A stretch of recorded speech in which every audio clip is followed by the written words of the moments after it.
As a business owner, I'm sure that you receive tons and tons of emails and sometimes complaint emails from customers.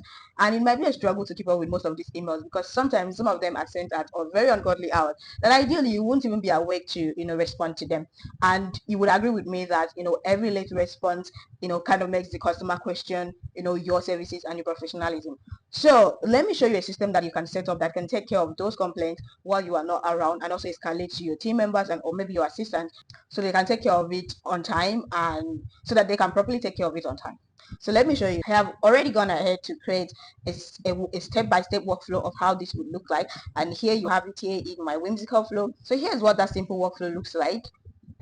The system is going to watch for every new email and then pass it on to OpenAI to generate a response, and then the email will be sent out as a response to the person, and after that the email will be forwarded to the personal assistant and also escalated on the team's channel, and in this case is a Slack. Spelled this wrong. It's supposed to be a Slack. Of course, you can switch this for Telegram, WhatsApp, whatever channel that you and your team use. So we are going to go in and start creating this right now. The tool that we are going to use to set this up is called make.com. So it's free to sign up. So you can simply just sign up for free. And once you are here on this dashboard, simply go to create scenario. And our first module is going to be the emails. Like we said, it's going to watch for your emails. So this will be the trigger here. And you make sure to establish your connection. If you don't know how to create your Gmail connection, I have a video of that on my channel, so you can simply just search for it and follow that up. So our folder is going to of course be our inbox. So the criteria will be all emails, or you could do only unread emails, because ideally when the emails come in, they're unread. But for the sake of this, let's just do all emails. And we are going to set the number of return items depending on how many emails you receive a day from your customers and all of that. So you just click save, and then you click all, and then you click save. So the next module is going to be our OpenAI that's going to generate a response for the customer. So what do we want to do here? We want to generate a completion. So let's pick this. So of course you have to establish your OpenAI connection. If you don't know how to establish that, I think there are a couple tutorials on how to establish that, but the bottom line is that you're going to need tokens. So and the tokens are like cash, you have to pay for it. So you need to have your credit card and upload it onto the system to be able to generate your API key. And once you have that, just simply come here and add, and you will see where you can provide your API key here, and you just go ahead and do that and you are good to go. So I already have my own connection, so we just proceed with that. So I like to always go for a cheaper model, say a 4 mini. So you add your message here, and we want to have like a developer here, and we're going to give it this prompt. We're going to say this. We're going to say go through an email and generate the best response to it. The response should say that we are looking into it and we'll get back to them. Your response should contain the email subject as well as the body in a JSON. Also format the email in an HTML so it can be properly formatted in the recipient's inbox. So the next one we want to add is the user, and that is going to be the text content from here. And I also like to include the subject just so it will know how to respond to it, because it's going to also generate a subject. So you need to also add the subject here, and then you save. So you save this. So we actually want this system to only be able to attend to complaint emails. We don't want it to attend to all emails because we want this to be able to escalate to us, right? So, but of course you can change this depending on the flow in your business. But let's just make this attend to only complaint emails. So how do we do that? We simply just set up a filter here and say call this complaints. And then in here, we are going to say if the text contains complaints. So it will depend on the kind of messages that you actually get from your customers as well. So now that we have the setup, we save, and the next thing that we are going to do is to run this and see what we get. So we have gotten our response here. So the next thing that we want to do is pass a JSON, because as you can see here, this is joined together. The subject and the body is joined together. So we need to be able to have a system where we can pass it and split it into two, so that we can take the subject and take the body. So what are we going to use to do that split? We're going to use something called pass JSON. because this, like we had instructed, it is in JSON, so we need to be able to pass a JSON to split it. So the next thing that we do here is look for JSON, and then we click pass JSON. And then what we want to do here is email structure.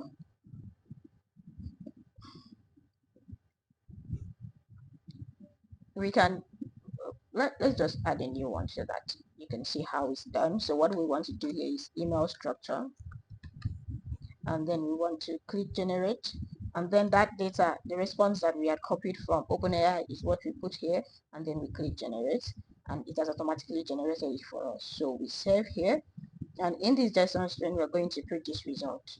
So what it's going to do is split the result into the subject and the body. So we save this, save anyways, and we run it so that we can extract the data from the JSON like we have set it up.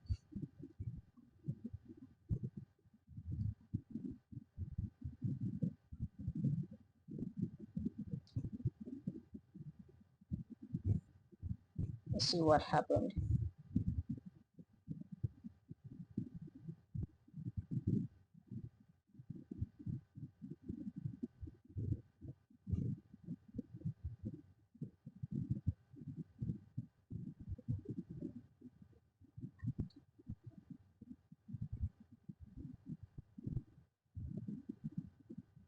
Let's try that again.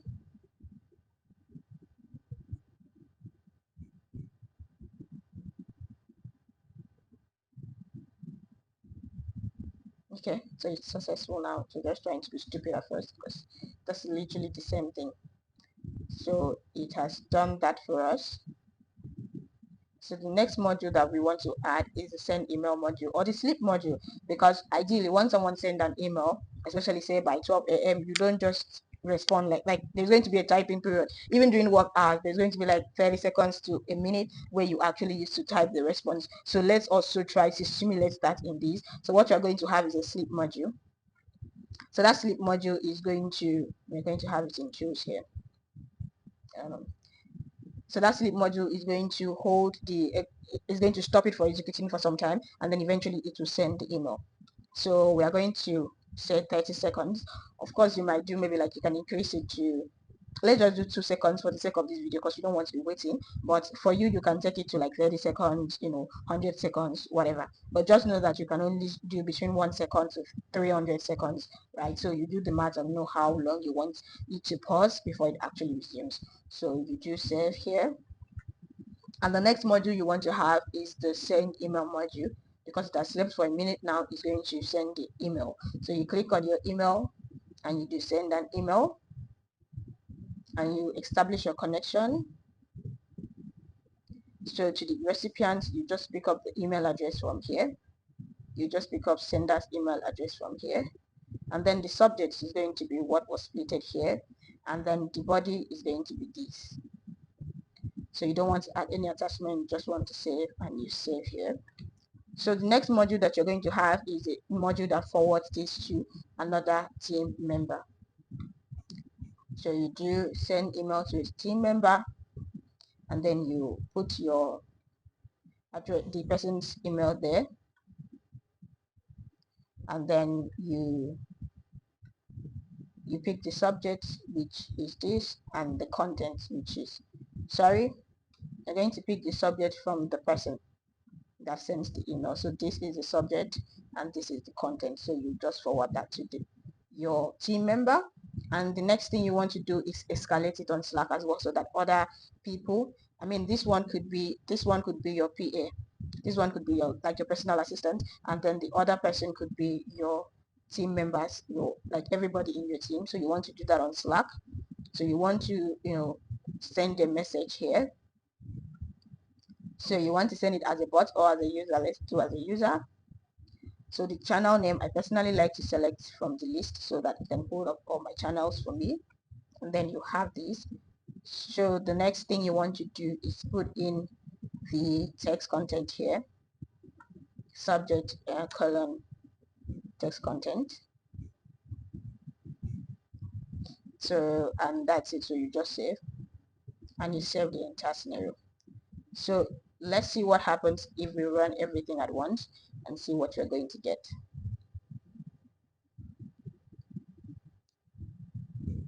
So I've gone through the email, gone through the OpenAI module, passed this, I slept, and boom, it has done that.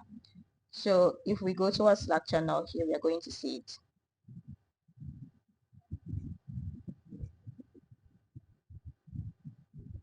So while that's loading up, let's check our team member's email to see how the person received it. See, so it forwarded it as it came from Make. But of course, if you wanted to not come like this, you might have to switch out the module, and we are going to do that right now. If you don't want it to come like a Make request like this, you are going to go in and switch the module. But here it is, complaints. I have a complaint about the ebook that was sold to me. It is blank and content error, serious comfort. So this is how it's going to come: subject colon the the text content in your. So this is what happens. Another thing, you see it here coming, and I send the message because I wanted it to be sent as a user. But if I sent it as a bot, you're going to see it being sent like this. So this is a bot and this is a user. That's the difference. That's the difference between sending an email between sending a message as a bot on Make and sending as a user. So if we didn't like the way this came in, it came in as a Make bot. But what we can do is switch it out to an actual send an email. So we are going to delete this module and add a new module here. And the module is going to be an email, and we want to send an email here.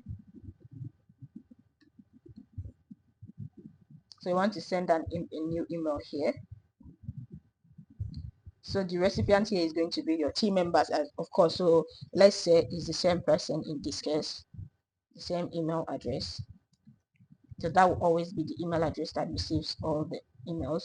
So what you want to send here is the customer's email, not the response, because you really don't care about the response has already been sent to the client. So you want to know what the client sent so that you will be able to handle the complaints from your end, or whatever the email was from your own end. So you save this, just auto align this so that it comes together, and if we run this once, you would see that the output that we get on our own email side is going to be different. So let's run it and let's see so that you see what I mean.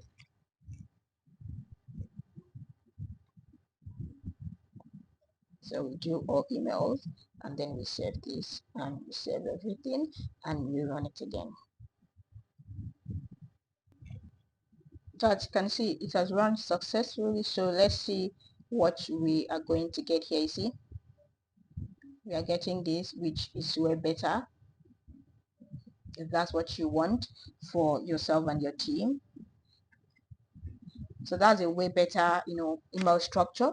If you prefer it that way, to come directly like it came from the client, which is also good. So you would prefer it to come like this to your personal assistant email, that is also good. If you prefer it to go in as a bot, that is also good. So you decide how you want it to be. Once you are done, just save it and you activate this. You can decide when this scenario would run. You can say, oh, let it only be running in the evenings after COB, after close of business, or you can decide that it should run 24/7. It all depends on what you and your team would prefer. So I hope this helps you. Let me know if you have any questions. Just drop them in the comments. I'll be sure to answer to all of them. But for now, I hope this really helps you, and I hope you set this up tonight. So I will see you in my next one. Mwah.